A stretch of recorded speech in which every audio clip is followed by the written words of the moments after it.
Let us now look at electrostatics.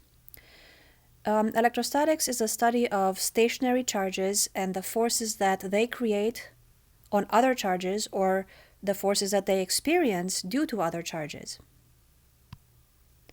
The symbol for charge is capital Q or lowercase q, and the SI unit is the coulomb. Subatomic particles can have positive charges or negative charges, and we know that the proton has a positive charge and the electron has a negative charge. The remarkable thing about the proton and the electron is that they both have the same magnitude for the charge, so that charge is the elementary charge, and the value for it is 1.601 times 10 to the negative 19 coulombs. So we'll say that the charge of a proton is E and the charge of the electron is negative E. So both of them have the same value for the charge, but one is positive and one is negative. Let's look at conductors and insulators. So first, let's define what they each are. Conductors let charges move through them. So metals are typically conductors, which is why they're used in electric circuits. So if we have a conductor that is not charged at all, so of course it's made of metal, so there will be electrons and protons within the atoms of the metal, but there is a balance between the number of protons and the number of electrons.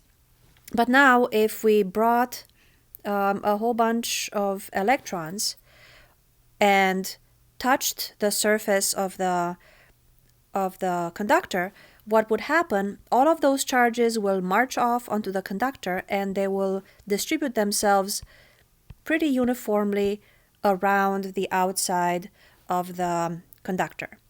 So we'll see later that there will be repelling forces between these negative charges, so they will try to be as far apart, as far away as possible from the other charges, which is why they distribute themselves on the outside of the conductor. Now, in comparison with the conductors, if we're dealing with insulators, insulators do not have the ability to transfer the charge. So non-metals are typically insulators. So if we have an insulator and we bring charges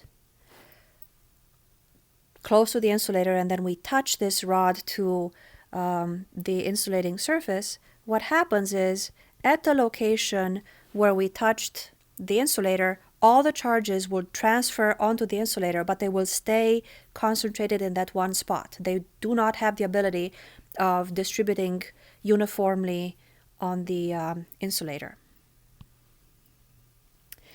So I mentioned forces acting between charges, and Coulomb's law is what gives the electrostatic force between two charged particles. So a force is a vector. It has a magnitude and it has a direction. The electrostatic force, Fe, is equal to K, which we call the electrostatic constant, and it has a value of approximately 9 times 10 to the 9th Newton meter squared per Coulomb squared. So multiply that by the two charges and divide by the distance between the charges squared. So this is the magnitude. And one thing that I would like to point out is that we will typically write this as K, absolute value of Q1 times absolute value of Q2 divided by the distance between those two charges squared.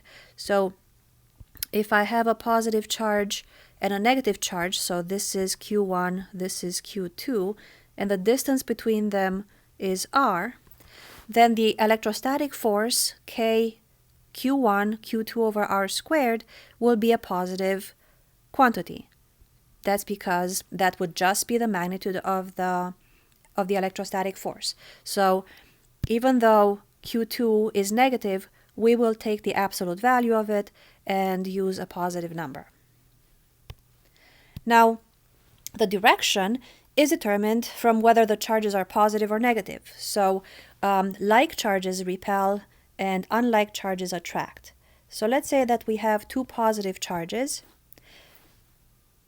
Positive charges repel along a line that would connect them. So there will be an action-reaction force here, meaning that this force is the same as the other force, but they're opposite in direction. So we would say that the force experienced by this charge due to that charge would be to the left or in the negative x direction, whereas the force experienced by this charge will be this force in the positive x direction. Now, if we have unlike charges, so we have a positive charge and a negative charge, these charges will attract. So the forces will act towards one another, and here we would have force F pointing towards one another. So these are attractive forces between unlike charges. So when we talk about the electrostatic force, or Coulomb's law, we have to pay attention to two things: the magnitude of the force, given by this equation, and then also the direction. So we have to always draw a diagram and figure out whether the force is attractive or repelling. Now, of course, if we have more than two charges, then we have to use superposition, where we see the effect of the other charges on one particular charge. I guess I can do that with the diagram that I have here. So there are other forces that act on these charges. Let's look at the top left charge. And let's say that we are interested in solving for the net force that acts on this positive charge. So I only drew that force which is caused by this positive charge here. But this charge also repels that charge. They are both positive, and it repels it along a line that would connect the two. So there would be a force going up. I'll call this F1 due to charge Q1, let's say. And then this negative charge will attract that positive charge because they're opposites. So they will attract along a line that would connect them. So that would be force, call it 2, due to charge Q2. So now I have here the different forces that act on this one charge due to this charge, so that would be this force, due to that charge, that would be the green force, and due to this charge, which would be this force. So I'm using superposition to find the different forces acting on that charge, and since I'm dealing with vectors, if I want to find the net force, and I am dealing with vectors and I forgot to put the vector symbol over them, so let me do that now. So I'll have to find the net force, and what that means is that I will have to choose x and y directions, and maybe it would be convenient to pick positive x direction to the right and positive y direction straight up, and then F1 would be in positive y, F would be in negative x, but F2 will have a component in both x and y direction, so we break that into components and then deal with x direction forces and y direction forces. We add them and then add them in quadrature to figure out the magnitude of the net force. We will also have to find the direction of the net force, and we use a trigonometric function to solve for that one if we know what this angle that F2 makes with the horizontal. All right. Electric field is another concept that's important in electrostatics. Each charge creates an electric field around itself. And that is similar to the gravitational force that each massive particle creates around itself. I mean, these are things that we don't see, but we know they are there. And the reason we know that an electric charge creates this electric field around itself is because another charge, a test charge is what we call it, placed in the electric field of the original charge will either be attracted or repelled by it, depending on the sign of this charge. The magnitude of the electric field created by a point charge is given by the electrostatic force between the two charges divided by this test charge. So for a point charge, the electric field is K, which is the electrostatic constant, times Q1, the charge that creates the electric field, divided by the distance from this one charge squared. So the further away one goes from a charge, the lower the electric field of that charge becomes. The direction of the electric field is given by what we call electric field lines. So if we have a positive charge, the electric field lines are going to be radially outward from the positive charge. So these are the electric field lines. Now, if we have a negative charge, then the electric field lines will be radially inward toward the negative charge. So here we have electric field lines due to a positive charge, electric field lines due to a negative charge. So let's bring a test particle in the electric field of the positive charge. So here I have a positive test particle. So what will this positive test particle experience in the proximity of the other charge? Well, it will experience a force, and that force is equal to the charge of the test charge times the electric field of the original charge that we have over here. So we see that a positive charge is going to go along the lines of the electric field. Now, if I place a positive charge in the electric field of a negative charge, we know that the positive charge will be attracted by the negative charge. So the force will be in the direction of the electric field. Now let's deal with a negative charge. So here I bring a negative charge, capital Q I guess, in the electric field of the original charge, and we see that the force that acts on this charge is going to be towards the positive particle. So it is Q times E, but Q is negative. So that's why the force acting on the negative charge is in the opposite direction of the electric field, because we have to use the negative sign that comes with a charge. And I missed another vector here. There we go. And one over there. All right, so now placing the negative charge in the electric field of the negative particle will give a force of QE on this charge, and we know that like charges repel, so the force is in the opposite direction of the electric field. So let's look at another concept called electric potential energy. So for the electrostatic force and the electric field, we saw that those are vectors, and we have to deal with vector addition.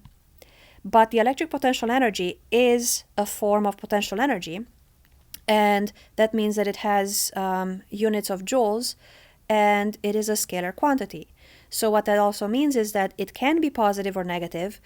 So it can have positive or negative potential energy, but it does not have a direction. the equation for the electric potential energy is K Q1 Q2 over R. So just like the equation for the electrostatic force, we have the electrostatic constant times the product between the two charges, and for the force we divided by R squared. For the electric potential energy we divided just by the distance between the two charges. Another concept is that of the electric potential.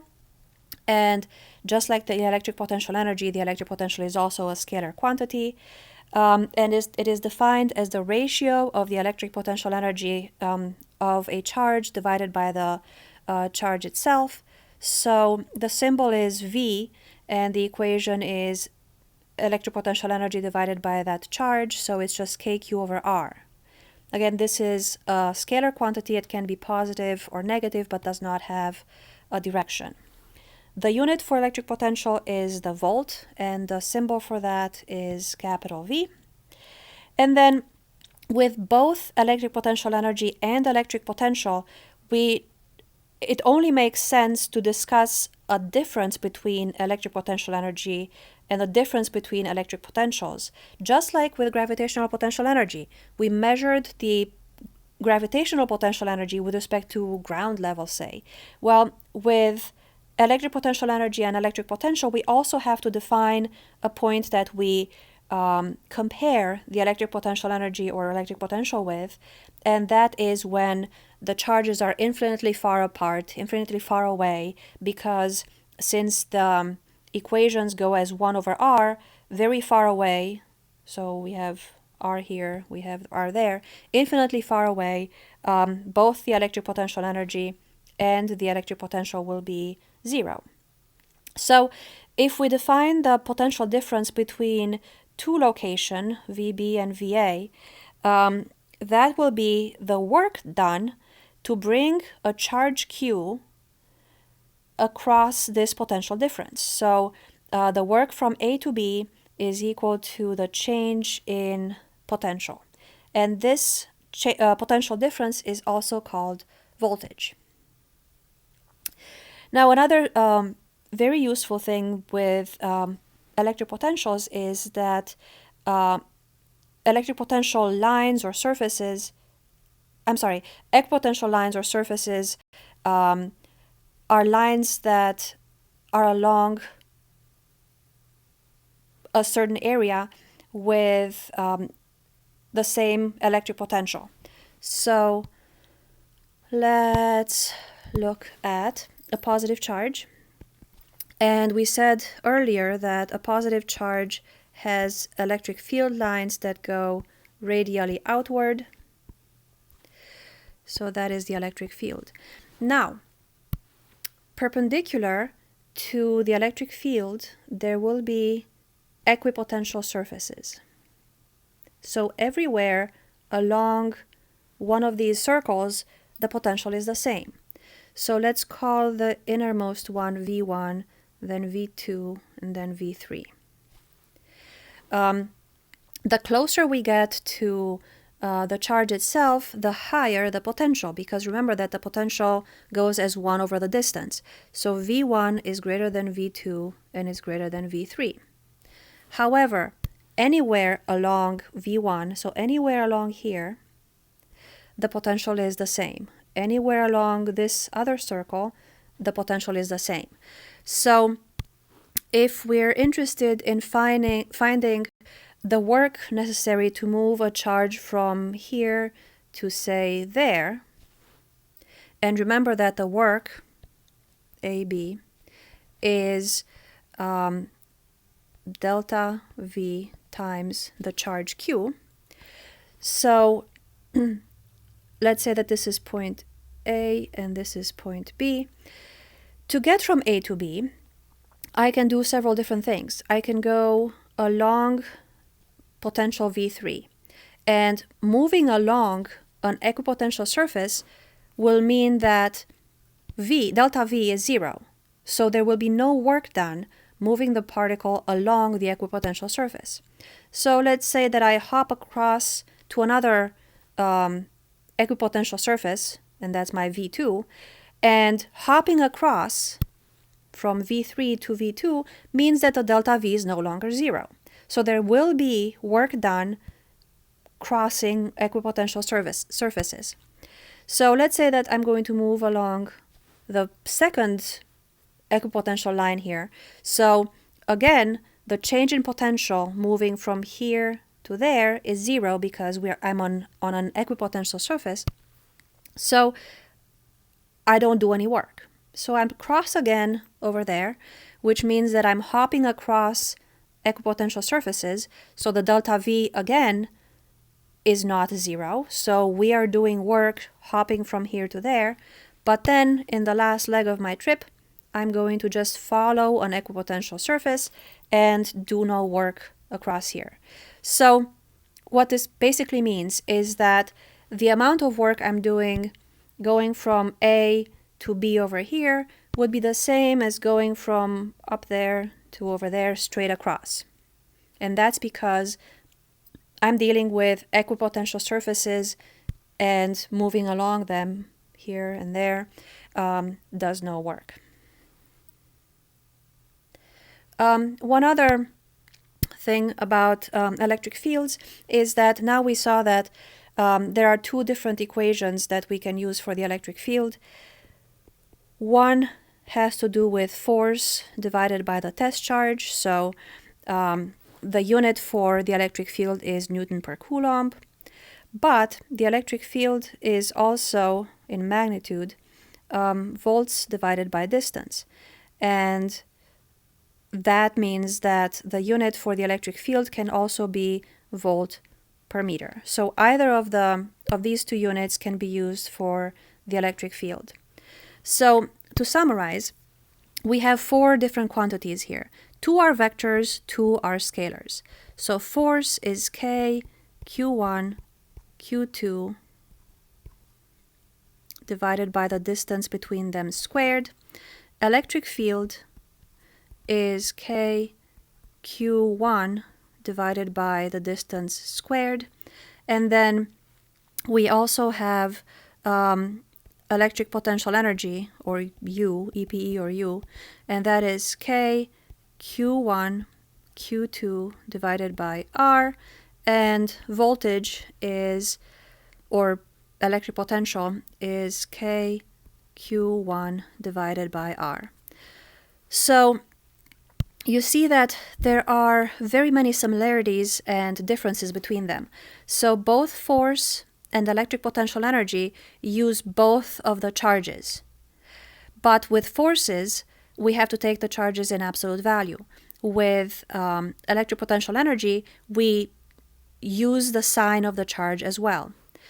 With electric fields and electric potentials, we only use one charge, and for the electric field, that charge is in absolute value because we only want the magnitude. The direction is given by something else. With the electric potential, we use the charge with its sign.